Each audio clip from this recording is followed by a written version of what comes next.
Hello and welcome to Overdrive. I'm Shireen Bhan. As you can see, it's been an action-packed week for the auto industry. So let's kickstart the action on the show with the latest launch from Tata Motors.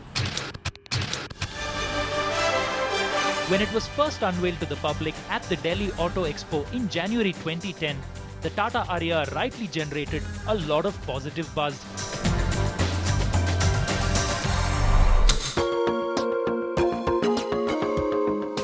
It was something no one had tried in India before. Sized like an MPV, with true 4x4 abilities thrown into the mix to create India's first genuine crossover.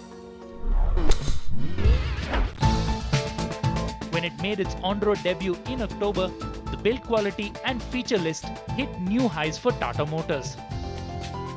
Unfortunately, another aspect that soared upwards was the price, and as a result, the Aria 4x4 never made a strong impact on the bottom line. So when the sales figures started to dip, the product team at Tata Motors did what they probably should have done right at the beginning and launch a two-wheel drive variant of the Aria. The Aria 4x4 launched with 3 trim variants. The 4x2 also has 3, but will not be available in the fully loaded Pride trim. Instead, it gets its own base variant called Pure, which I have today. There are no overt changes to the styling except for the steel wheels, so the 4x2 still looks attractive and very butch with bulging wheel arches and Tata Motors' signature nose and headlamp design.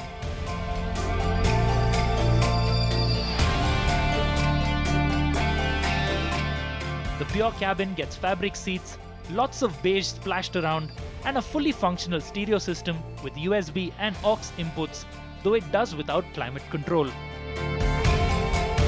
Each row of seats gets dedicated AC vents and their own set of cup holders, while the outside rear-view mirrors are electrically adjustable with built-in turn indicators, and you even get a rear wiper.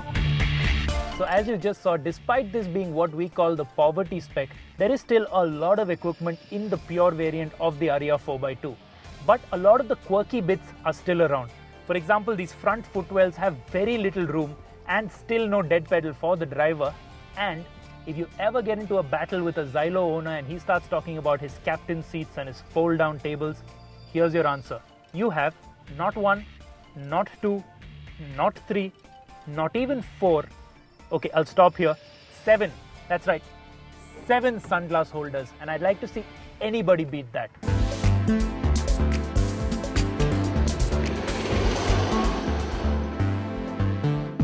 Get moving, and the first thing that will impress is the high-end commanding driving position. The steering wheel is adjustable for rake, and Tata Motors has also changed the gearbox with the new unit offering slicker and more precise shifts. As Sirish said during his road test of the Aria 4x4, this tweaked and refined 2.2-litre Dicot diesel engine is perfectly adequate for the job of powering this MUV. And in this particular case, it has a couple of other things going for it as well. The first, obviously, is since the 4x4 drivetrain has been ditched, there has been significant savings in weight. And the second is that since it's driving only 2 wheels, the fuel efficiency should be a lot better as well.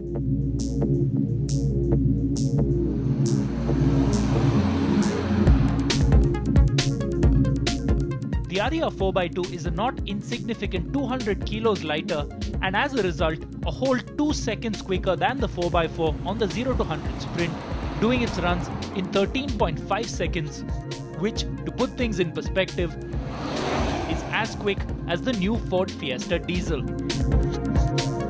The overall fuel efficiency has also improved to 13 kilometers per litre, as against the 4x4's 12.75. Nobody's ever going to accuse the Aria of being car-like to drive, but when you look at it from the perspective of an MUV, it is pretty good. The ride quality is great. It's softly sprung, so it absolutely smothers any and every obstacle on the road. It has disc brakes all around, so stopping power is greatly increased. It does roll a bit, but that's okay for an MUV.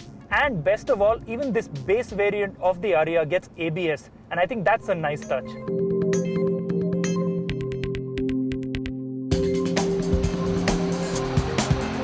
The Aria 4x2 costs 11.61 lakhs ex-showroom Delhi for this base Pure variant, topping out at 14.26 lakhs for the Prestige 4x2.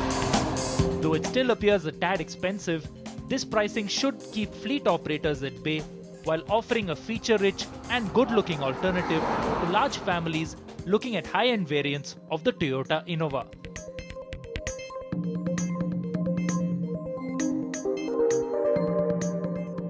The 4x2 is a variant that should have been available from the moment Tata Motors launched the Aria. But better late than never, it's finally here.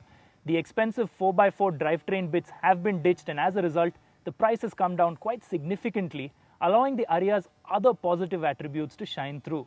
This then is another well-rounded MUV that's landed slap bang in the middle of an already crowded Indian MUV space. And for just how well the Aria does against its competitors, you need to watch this space for the comparison test.